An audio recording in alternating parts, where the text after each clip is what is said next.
The prophet Joseph Smith said, 선지자 조셉 스미스는 이렇게 말했습니다. 시온 건설은 모든 시대에 걸쳐 하나님의 백성들이 관심을 가졌던 대업입니다. 이는 선지자들과 제사들 또한 왕들이 매우 기쁜 마음으로 다루었던 주제입니다. 그들은 우리가 사는 이 날을 기쁨으로 고대했습니다. 또한 그들은 기쁨에 찬 기대감을 가지고 우리의 날을 노래하고 기록하며 예언했습니다. 그러나 그들은 이를 보지 못하고 죽었습니다. 우리는 후계의 영광을 위해 하나님이 선택한 사랑하는 백성들입니다. 시온은 장소이자 사람을 의미합니다. 시온은 대홍수 이전 에녹의 고대 도시에 붙여졌던 이름이었습니다. 그리고 그의 시대에 이렇게 되었나니 그가 거룩한 성 곧 시온이라 일컬어지는 한 성읍을 건설하였더라. 이 시온은 약 365년 동안 지속되었습니다. 경전은 이렇게 기록하고 있습니다. 그리고 에녹과 그의 모든 백성은 하나님과 동행하였고 주는 시온 가운데 거하였더라. 그리고 이렇게 되었나니 시온이 없어졌더라. 이는 하나님이 시온을 자기 품 안으로 받아들였음이라. 이에 그때로부터 시온이 도망하였다는 말이 퍼졌더라. 후에 예루살렘과 그 성전은 시온산으로 일컬어졌으며 또한 경전은 1000년 동안 땅이 안식을 누릴 때 그리스도께서 시온의 왕으로서 통치하실 미래의 새 예루살렘에 대해 예언하고 있습니다.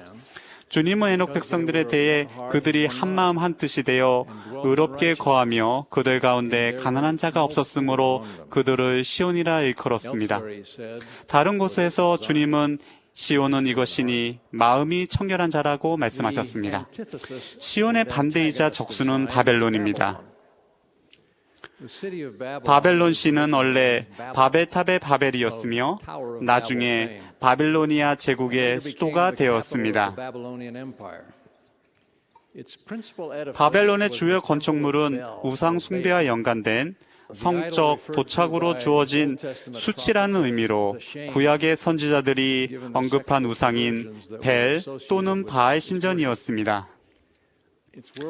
바벨론의 세속성, 악의 숭배 및 기원전 587년의 정복에 이은 유대인의 바벨론 유수 등 이 모든 것이 합쳐져 바벨론을 태폐적인 사회 및 영적인 속박의 상징이 되게 되었습니다. 주님께서 교회 회원들에게 다음과 같이 말씀하신 데는 이러한 배경이 있습니다. 너희는 바벨론에서 나가라. 너희는 나라들 가운데서 하늘 이 끝에서 저 끝까지 사방에서 나와서 모이라. 오늘날에도 왕성하게 계속되고 있는 노력을 시작하면서 이러한 집합을 이루기 위해 그분은 교회 장로들을 세상에 보내려고 부르셨습니다. 그리고 보라, 또 바라보라. 모든 백성들에게 고하는 그들의 외침과 주의 음성은 이러하리니 너희는 시온 땅으로 나아가라. 그리하여 내 백성의 경계가 넓혀지게 하고 또 시온의 스테이크들이 강화되게 하고 또 시온이 그 주변 지역으로 나아가게 하라. 그러므로 오늘날 주님의 백성들이 나라들 가운데 흩어져 있는 예수 그리스도 후기 성도 교회의 스테이크와 단위 조직에 모일 때 그들은 나라들 가운데서 나와 모이는 것입니다. 니파이는 이 다스림은 작을 것이지만 주님의 권능이 온 지면에 흩어진 어린 양의 교회 성도들 위에 내려오고 그들이 큰 영광 중에 의와 하나님의 권능으로 무장될 것임을 예견했습니다. 주님께서는 우리가 시온의 안정과 축복을 구하는 사람들을 인도하도록 의의 등대가 될 것을 다음과 같이 요구하십니다. 진실로 내가 너희 모두에게 이르노니 일어나 빛을 발하라. 그리하여 내 빛이 열국을 위한 기가 되게 하라. 또 시온의 땅에 그리고 그 스테이크들에 집합하는 것이 진노가 온 땅에 섞인 것이 없이 쏟아져 내릴 때 폭풍우를 피하고 진노를 피할 방어진이 되며 피너처가 되게 하라. 선지자 조셉 스미스의 지시하에 초기 교회 회원들은 미주리주의 시온의 중심지를 세우려고 시도했지만 거룩한 도시를 세울 자격을 갖추지 못했습니다. 주님께서는 그들의 실패 이유를 실패 이유들 중에 하나를 설명하셨습니다. 그들은 내가 그들 손에 요구한 것에 순종하기를 배우지 아니하였고 도리어 모든 모양의 악이 가득하고 성도로서 합당하게 그들의 재물을 그들 가운데 있는 가난한 자와 고난 당하는 자에게 나눠주지 아니하며 해의 왕국의 율법이 요구하는 일치단결의 정신에 따라 단합하지 아니하는도다.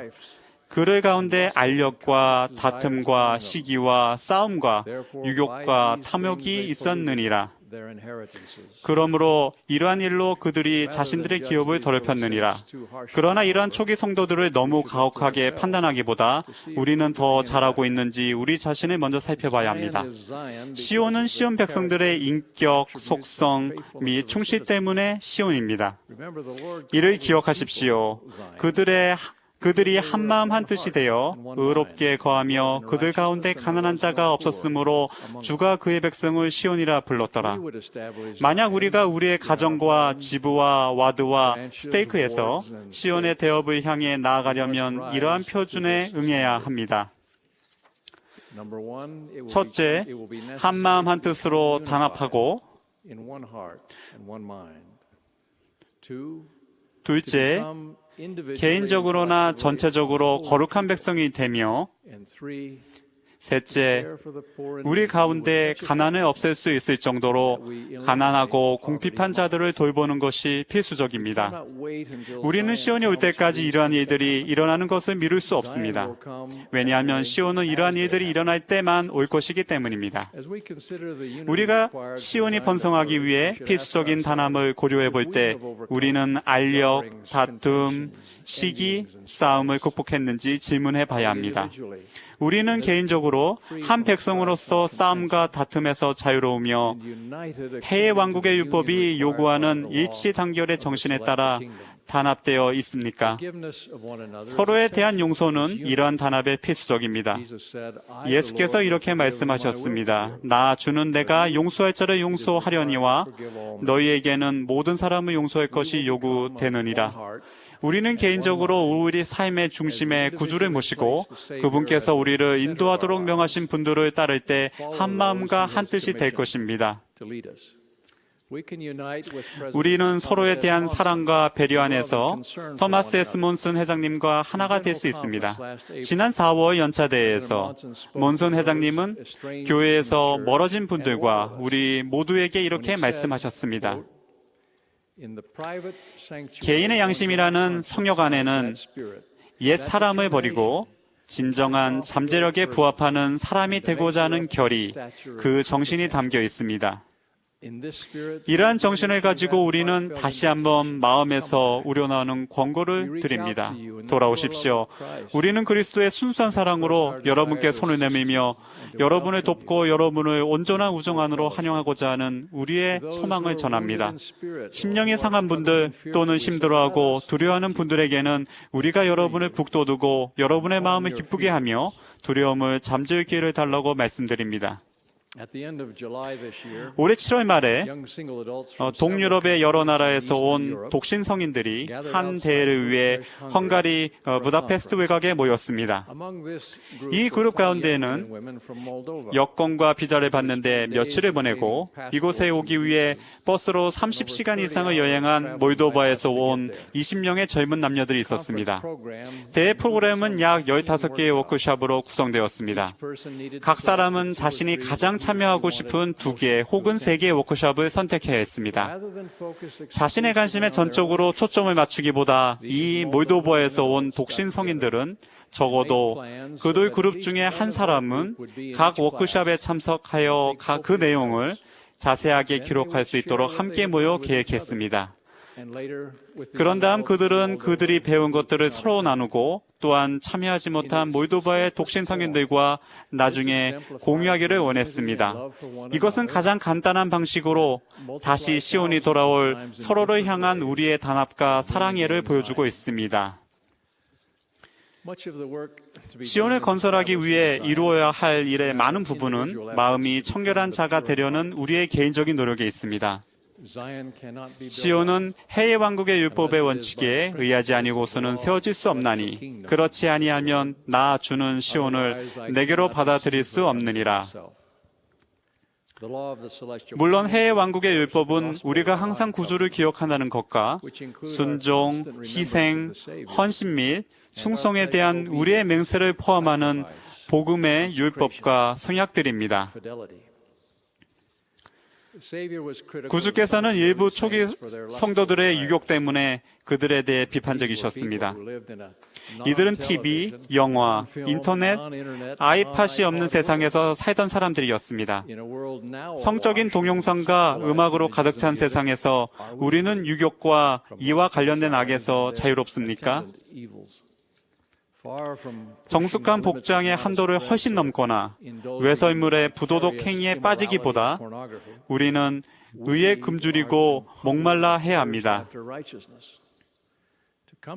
시온에 오려면 여러분이나 제가 다른 사람들보다 약간 덜 사악한 것으로는 충분치 않습니다. 우리는 선해져야 할 뿐만 아니라 거룩한 사람들이 되어야 합니다. 닐 레이 맥스웰 장로님의 말씀을 상고하면서 우리는 시온에 영원히 거주할 우리의 가정을 만들고 바벨론의 여름 별장을 포기합시다.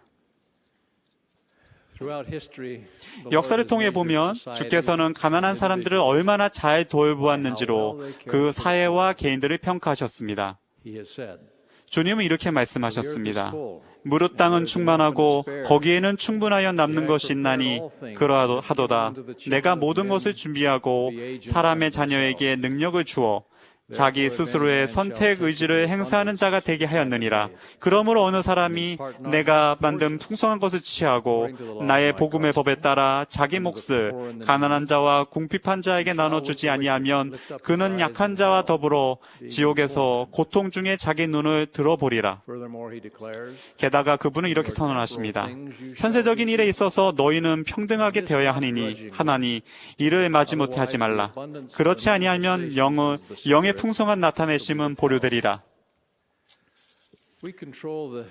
우리는 우리의 부와 자원의 사용을 관리하지만 우리는 하나님께 세상적인 것들에 대한 이 청지기 직분을 보고합니다.